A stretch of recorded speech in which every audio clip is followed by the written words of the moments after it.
a big thing here is also authority. You will hear me talk about authority until the cows come home. Do the cows ever come home? Has anyone actually had cows come home? Like, what is that about? So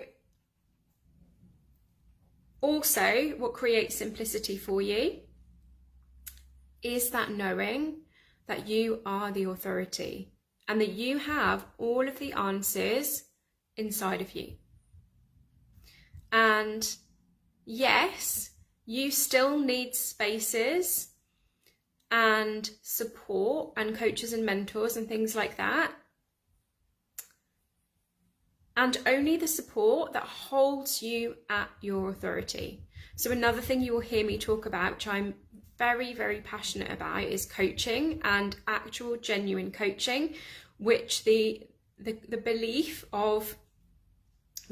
behind like actual proper coaching is the client is resourceful and whole.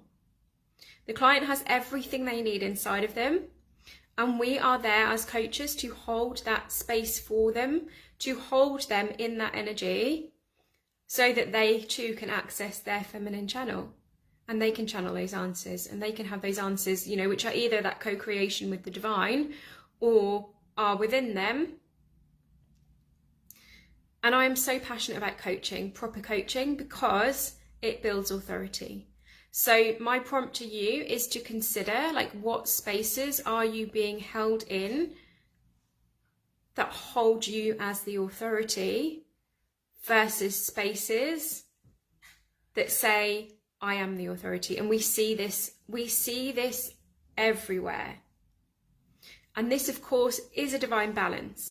This is a divine balance because there will be certain people that are certain experts in certain things, but there is a difference between, like, I'm an expert in this thing and I can teach you about this thing and hold you in your authority. Okay, there is a balance of that, instead of I will show you the exact 5 steps to get to XYZ.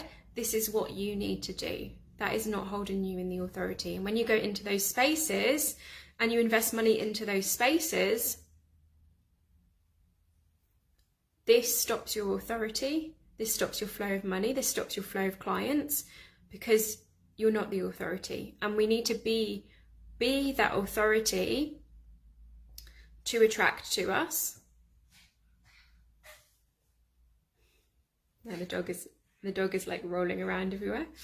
And we need to be in that authority to create simplicity for ourselves. So if you simply listen to your body truth about what is a yes and what is a no for you, what feels expansive for you, what feels contracted for you,